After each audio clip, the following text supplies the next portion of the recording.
আমরা যে রাজনীতি করছি, ভয় দেখায় আমাদের, আঙ্গুল ভেঙে দেবো, মাথা ভেঙে দেবো, কি যে কয় আমি বুঝি না পোলাপানেরা, তাই না?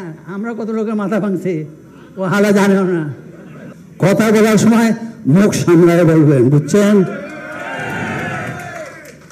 কথা বলি না বলে বলতে পারি না, সেটাকে কেন মনে করেন? তাই বলে বাপ মা তোমাদের সম্মানবোধ শেখায় নাই? মুরব্বীদের সাথে কীভাবে কথা বলতে হয় সেটা তোমাদের শেখায় নাই? সেই জন্য আমি বলি, সংঘাত অনিবার্য, হবেই সংঘাত। এই সংঘাতে যারা পারবেন তারা টেকবেন, যারা পারবেন না তারা কেটে পড়েন। আমি অনেক সময়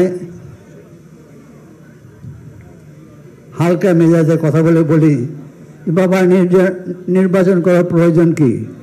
তোমরা দুইটা তো দল আছো, তোমার যে কটা আসন আছে ভাগাভাগি করে নাও, যে কটা মন্ত্রিসভা প্রয়োজন ভাগাভাগি করে নাও। মাঝখান থেকে 2,000 কোটি টাকা, 3,000 কোটি টাকা বা 5,000 কোটি টাকা খরচ করে নির্বাচন করার প্রয়োজন কি? কেন কথা বলি?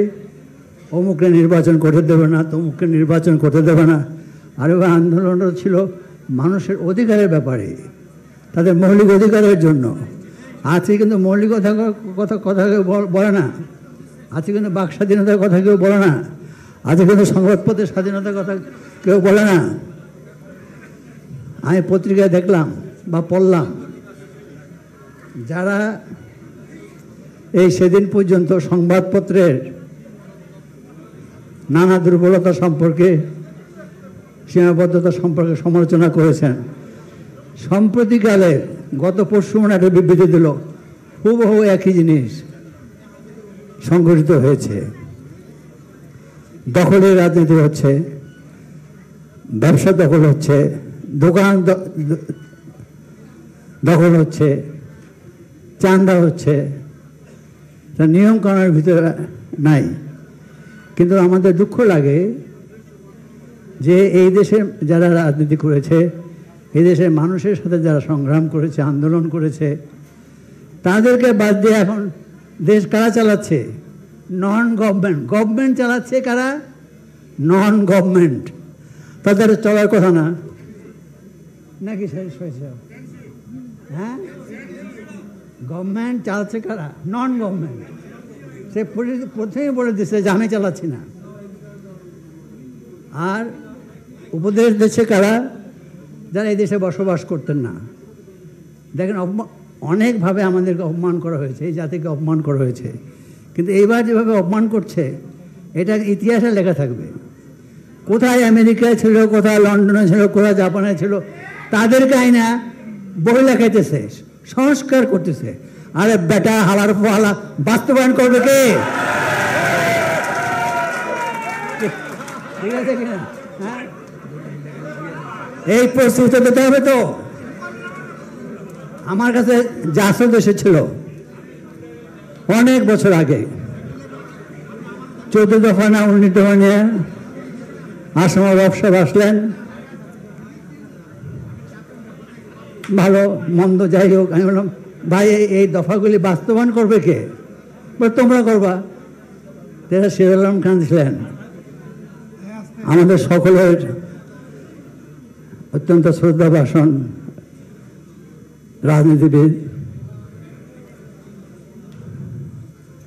তো তিনিও বলতেন যে তোমরা বাস্তবায়ন করবা।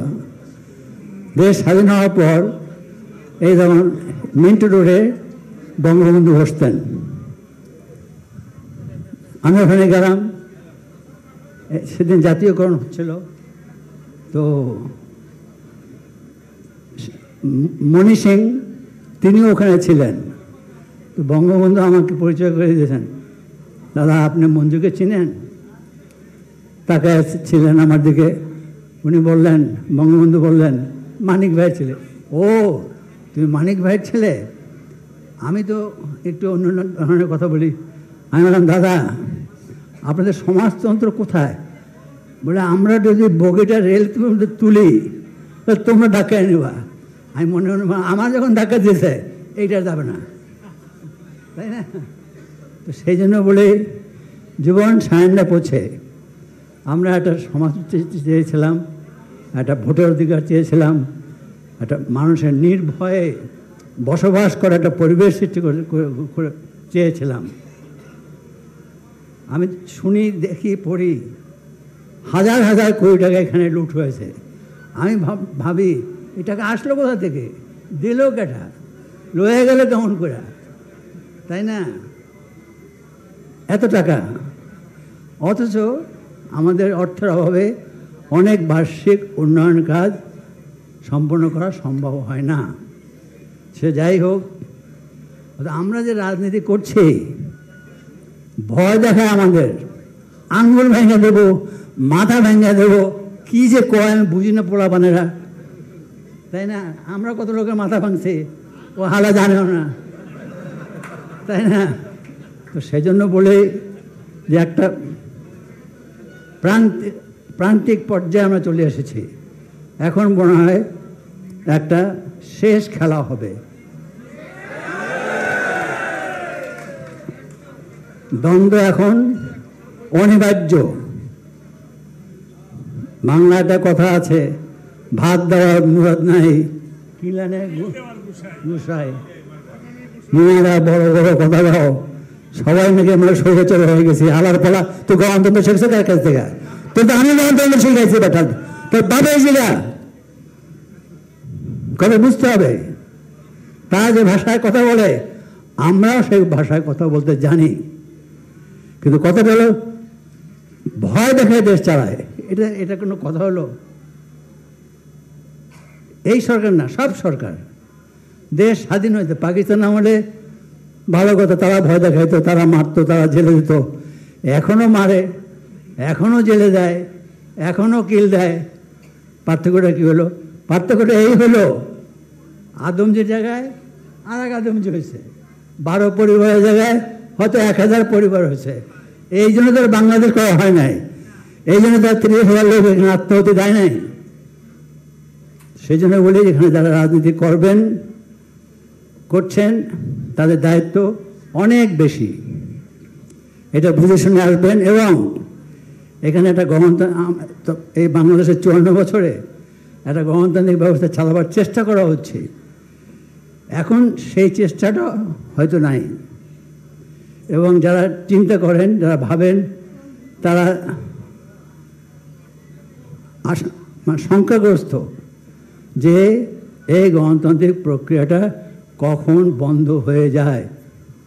যে কোনো মুহূর্তে এটা বন্ধ হয়ে যেতে পারে। তো সেই জন্য এই জাতীয় পার্টি একটা ক্রান্তি লগ্নে প্রয়োজনে সৃষ্টি হয়েছিল। আমাদের নেতা হযরত মোহাম্মদ এরশাদ সাহেব এই দল করেছিলেন। এখন একটা কথা বললে মারবা তো না, দল তো করেছিলাম আমরা, মিজান চৌধুরী সাহেব। এরশাদ সাহেব তখন জেলে না, না সরি, সে তো চিফ মার্শাল অ্যাডমিনিস্ট্রেটর। অতএব টেকনিক্যালি সে দলের চেয়ারম্যান হতে পারেন না। অতএব মিজান চৌধুরী সাহেব হলেন। আরে বেটা, সে তো জাতীয় পার্টিতে না,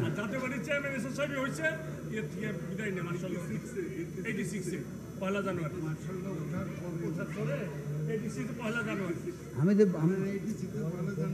ঠিক আছে। সেই জন্য বলি, একটা প্রয়োজনে জাতীয় পার্টির সৃষ্টি হয়েছিল। এই প্রয়োজন আমি মনে করেছিলাম যে 90 সালেই সমাপ্ত হয়ে গেছে। এবং এদেশের পত্র পত্রিকার মানুষ, তাদেরকে আমি চিনি না, বুঝি না, এমন গাইলেন আমাদের শুরু করলো। আমি মনে মনে ভাবতাম, আচ্ছা বাবা, আমরা কি এগুলো করছি নাকি? আজকে 90 সালে না 96 সালে এই জাতীয় পার্টি সরকার গঠনে নিয়ামক শক্তি হিসেবে সে আবির্ভূত হলো। আমাদের ছাড়া কেউ সরকার গঠন করতে পারত না। অত ছোট দল বড় দল নাই, আল্লাহর রহমত থাকলেই হয় নাকি? সেই জন্য আমি বলি, ইন্ডিয়াতে এটা আছে যদিও, সেই জন্য আমি বলি হতাশ হওয়ার কোনো কারণ নাই। আমরা যারা পাকিস্তান বাংলাদেশের বসবাস করে আসছি আমরা জানি তখনকার দিনে এই অন্ধকার চিরদিন থাকবে না, এই পোলাপনের কথা চিরদিন শুনতে হবে না, তাদের সময় আসবে তখন তারা করে দেখাও। আমার এসে কোথায় কেন, আমার যে করাতে চায় কেন? তো সেই জন্য ভুল হয়ে গেছে আমার মনে হয়। এবার পরিবর্তনের পর সরকারটা চলছে না, আজকে মানে পত্রিকা আছে অনেক বিদগ্ধ জনবরণ সংসার, দেশ চলছে না। তা আমি মনে মনে ভাবি চলবে কি করে, গভর্নমেন্ট তো নাই, নন গভর্নমেন্ট হয়েছে গভর্নমেন্ট। আর উপদেশ দিচ্ছে কারা, যারা এই দেশে বসবাস করে নাই। কবে কোন রাত্রে, অমাবস্যা রাতে না পূর্ণিমা রাতে দেশ ছেড়ে চলে যাবে কেউ জানবেও না। এই যে বাস্তবতা চিন্তা করলে পরে ভয় হয়, কারণ দেশটা তো আমাদের সকলের। বরঞ্চ আমরা এই দেশ সৃষ্টিতে আমরা একটা অনন্য অংশীদার ছিলাম। ভাইসে এই দেশে আমরা কথা বলার সময় মুখ সামলায় বলবেন, বুঝছেন? কথা বলি না বলে বলতে পারি না সেটাকে কেন মনে করেন? তাই বলে বাপ মা তোমাদের সম্মানবোধ শেখায় নাই, মুরব্বীদের সাথে কীভাবে কথা বলতে হয় সেটা তোমাদের শেখায় নাই। সেই জন্য আমি বলি সংঘাত অনিবার্য, হবেই সংঘাত। এই সংঘাতে যারা পারবেন তারা টেকবেন, যারা পারবেন না তারা কেটে পড়েন। আমি কেটে পড়ার সময় আছে, নাহলে মারপিট করতে হবে। কাজী ফিরোজ পারবে, ও আর বন্দুক ছাড়া কোথায় কয় না, আর আমি তো বন্দুক ধরতেই পারি না। এই যে বাস্তবতা, তাই না? কয় ফিরোজ, কথা ঠিক করেছে কিনা? তো সেই জন্য আমি বলি হতাশ হওয়ার কোনো কারণ নেই। এই দেশ যারা আমরা সৃষ্টিতে সহায়তা করেছি বঙ্গবন্ধুর নেতৃত্বে, আমরা গর্বিত। এটাকে ক্ষুণ্ণ করার জন্য, এটাকে ব্যর্থ করার জন্য, এটা মানুষের কাছে এটাকে ঘৃণিত করার প্রচেষ্টা চলে আসছে আজকে 54 বছর। যে সরকারে থাকে পরের অংশে থাকে না, সব পাপ সে করেছে। করতে করতে এখন বাংলাদেশে এখন দলই নেই যে হালাত দুর্নীতিবাজ না। তো পোলাপানরা কী ভাবে? আমরা যখন রাস্তাঘাট দিয়ে হাঁটি আমাদের দেখলে কয় হালা চোর দেয়, আরে মা কী চুরি করলাম, তাই না? এই বাস্তবতার পরিপ্রেক্ষিতে আগামী দিনগুলি সম্পর্কে আমরা যারা উদার গণতান্ত্রিক সমাজ ব্যবস্থায় বিশ্বাস করি আমাদেরকে সচেতন হতে হবে।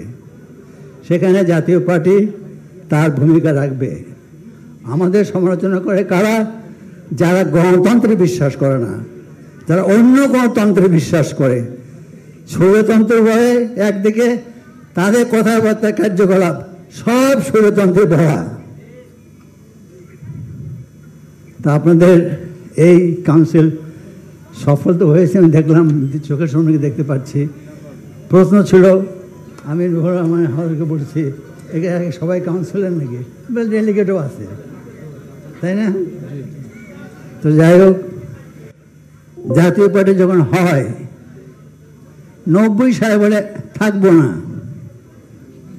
এরশাদ সাহেবের উনি 10 বছর জেলে ছিলেন, তাই না? হ্যাঁ হ্যাঁ, মোট 10 বছর না 6 বছর।